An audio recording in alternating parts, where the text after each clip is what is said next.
Hello, it's Nicola Smith here from a Handcrafted Business. I hope you're well today. So this video is a little bit different. Recently, I asked in my free Facebook group, the Handcrafted Business community, if there was anyone who was struggling a little bit on social media, if their posts were just tumbleweed and they felt like they were wasting their time. Because what I wanted to do is I wanted to review a few posts to give some tips and advice and maybe in a few alternative suggestions as well. And I thought I'd do it on video so you benefit, the poster benefits, and well, it's a win-win situation. So I do like a win-win. Okay, so let's get started. The first one. This post is from Kirsty behind Bright Idea Productivity. Now, Kirsty is a crafter, but she also does printables and supports bullet journalers as well. So let's have a look at this post. So it says, don't these kebabs look tasty? Today I plan to have a baked potato, but it's kebab day. I might just have to change my mind. So what I do love here is that Kirsty is using a national day to think about her content, to make it relevant. However, personally, I'm not a fan of kebabs. And don't these kebabs look tasty is a yes or no question. So, Kirsty, my advice is, what's behind the point of this post? If we carry on reading, we go every week I make a list of all the meals we're going to have as a family, so I can make a shopping list and get the ingredients for those meals. So it makes it much easier to know what it is that you're going to have for dinner or what you're going to cook, and that you've got everything in. So actually what I would be doing here is I would be going, I don't know, a picture of a plate with a knife and fork and somebody sat there going, we know faces work really well on photos. So it's that, I don't know, kind of look on your face, with the question being, do you know what you're having for tea tonight? Because I don't know about you, but it is really one of the things that I struggle with. I go, oh, I don't know what to do. I'm bored. I keep doing the same thing. What can we do that's different? Haven't got the ingredients in. It's all of that bit. So finding that pain point, that emotive reason that so many people have when they're planning those meals, I think that would be the way to go. You still could tie it in with kebab day by having that, don't know what to do for tea today. It's kebab day, so I might have to change. Maybe that's the way to go, and then use the hashtag as well. And then you can still cover the bit about having all the ingredients in and how planning really helps. And by the way, if you need help with your meal planning, I've got the perfect thing for you over in my Etsy shop. Because actually what you've got here, you go, the meal planner sheet is part of the personal planner. Check out the planner packs available to instantly download in my Etsy shop. Your audience might not know what your planner sheet, personal planner is. So make it really easy for them and make it really personal as well, and make it feel like you're helping them, because marketing is all about helping somebody overcome a problem. So yeah, I would delve into that and do much more of a, don't know what to do for tea tonight, but you know what? Just discovered it's kebab day today. So maybe that's one to consider. I need to get back to doing my meal planning. I even have the right tools for it and the right sheet for it. Do you know what? If you need help with yours, pop over to my Etsy shop and do it. So then you've covered all of the bases, because the bases are, you want people to thumb stop. So if you've got a photo of going, or a little, even a reel or a very short boomerang video of like, it's an empty plate going on, you're going to get people stopping. You then want to make sure that your posts are emotive, educating, or entertaining. I'll get my words out in a second. So you've got the 3 E's that you want to cover one of those, and you want to make sure you've got a call to action. So simply just dig in to that trigger point that your audience have, a little bit more strength with that first sentence, and don't give them a yes or no question at the top, because personally, I'm not actually a fan of kebabs. So don't these kebabs look tasty? I've already scrolled on by and I've moved on to see what the next person has to say. So that's my suggestion for you, Kirsty. So then we move on to Mandy. So Mandy is a fantastic artist. Mandy paints these stunning birds onto bird feathers. I know, it's just mind-blowing, isn't it? So the work does an awful lot of talking for itself. It's absolutely stunning. And actually, this has had 6 comments and 2 shares, and it's had 32 reactions as well. So it hasn't done too bad, but I reckon it could do an awful lot more. I mean, how many times have you seen this level of skill of someone painting such a delicate, detailed piece of artwork onto feathers? It just blows my mind. So I think there's a problem here with the wording rather than one. I would probably get rid of so much white around the picture. I would make that fill the screen an awful lot more. So you're literally hitting people in the face with the image, almost have the frame the size of the post image if you can. And then your wording. I'm ever so sorry, Mandy, but my wording when you say a busy day framing, I mean, so what? If any time you post, it has a so what response from your audience, they're not going to stop. They're not going to comment. They're not going to get involved with it, which is what we want right now.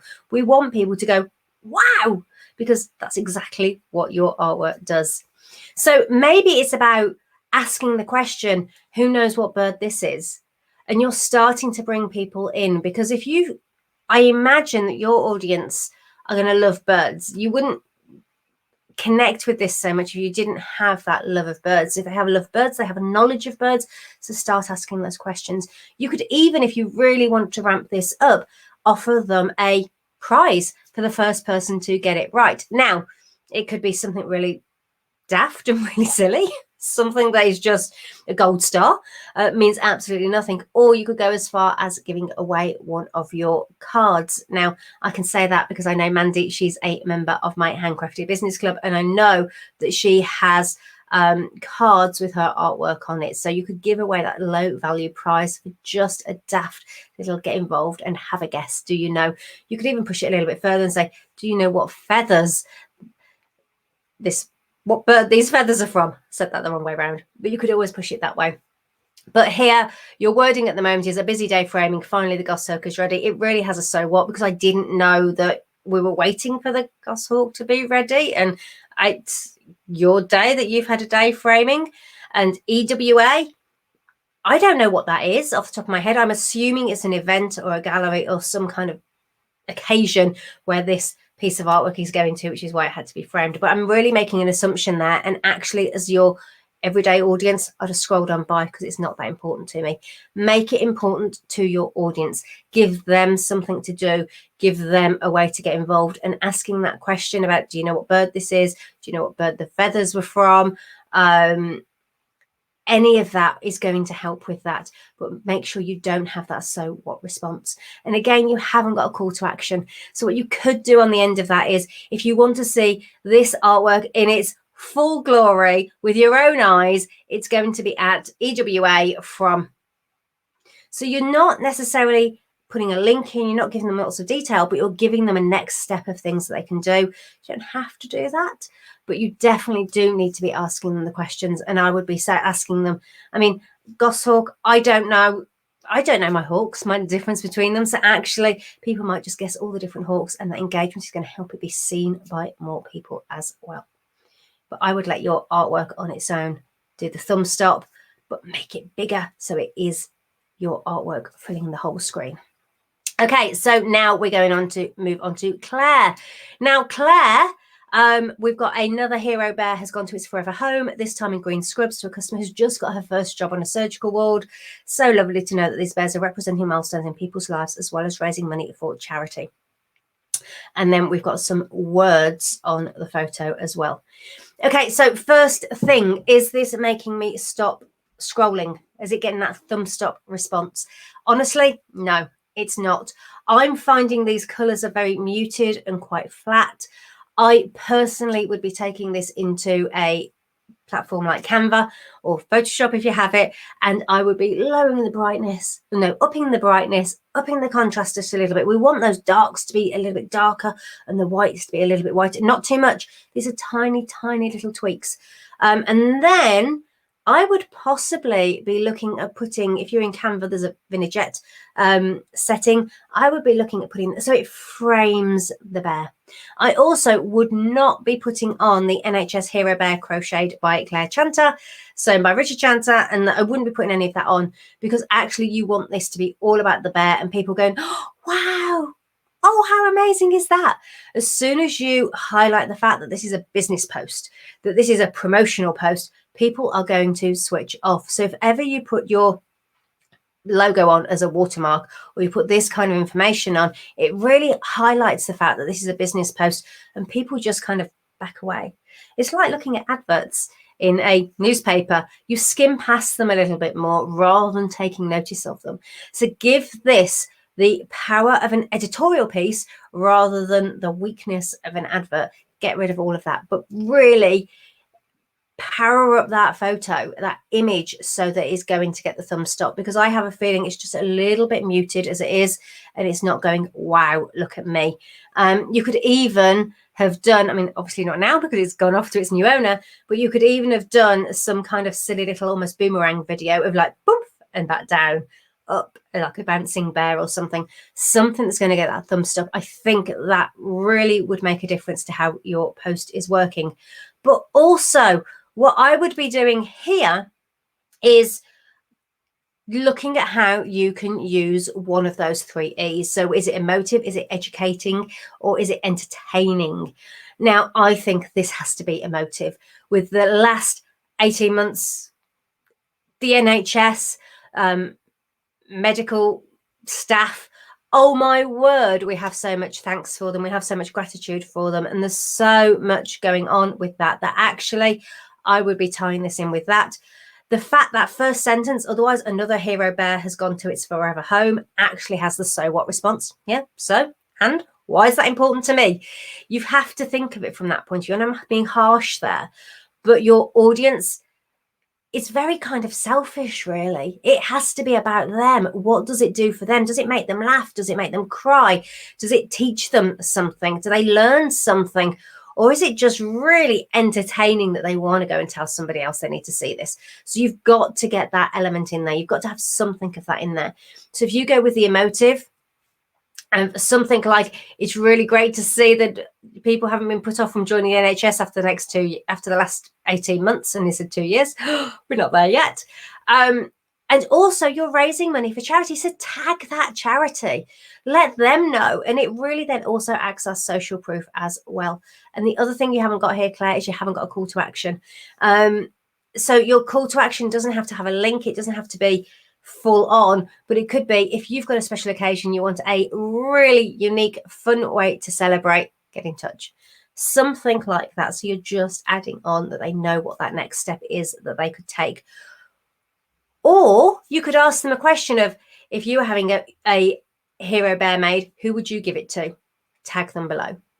And maybe you go down the road to doing a giveaway, and you give away one, so they're tagging people, so you're starting to build that engagement up.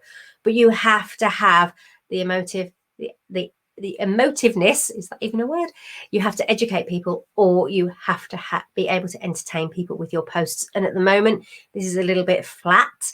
It's a little bit so what? Make it fun, or make it sad, or make it something that makes somebody feel something, and then you're far more likely to get a response. But also make that image stand out as well. And I think just giving a little bit more contrast, a little bit more brightness, not a lot. We're talking, if you're on Canva, I'll be turning these settings up to like 4 or 5 at most. I wouldn't be going any more than that, but just that little bit, and then sticking some kind of, using the vignette. That would be what I'll be playing with right now. You obviously can't change the colours of the bear. You don't want anything else in that's quite distracting. The plant on its own is almost doing that itself already.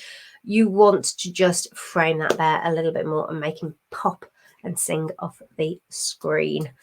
Okay, so let me just come back to you. Hopefully that's helped. Hopefully that's inspired you.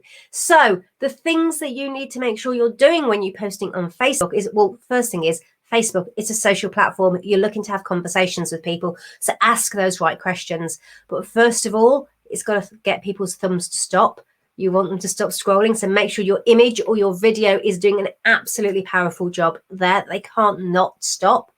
Then make sure that your content of your post is either emotive, you're making them laugh, or you're making them cry. You're educating people that they're learning something, and that, you know, how popular are the posts of I was today years old when I learnt. They are so popular right now because people are learning things, but it's also entertaining at the same time. And entertaining is a third one, of course. If you can pull all three into one, wow, then you have a really powerful post. But also make sure that you give call to actions. Now, that call to action might be to say, leave me a comment, let me know. It might be message me and get in touch, or it might be a link, whatever it is that you need it to be. But start to educate your audience so that you always give them something to follow on and do. And that really helps then of when you do give them a link and you say, click here to go and find this, they're far more likely to, because they're used to you giving them that next step that they need to take. That's it for today. You can still make Facebook posts work for you. They're not like they were, I don't know, 8-9 years ago, where they get seen by everybody and get a super amount of engagement, but you still can make them work. They still can be a great way of getting out and being seen by your audience, so they remember you. And then when they remember you and they need what you do, you're top of mind and they're going to come and buy from you or recommend you to their friends. Okay, that's it. I've said that already, but it really is this time. I shall see you very, very soon. If you've got any questions at all or any comments at all, please drop them below. I'd love to hear from you. If you've got a post that you'd like me to review, drop that in the comments as well. You never know, I might do another one of these. Okay, that's it. Bye.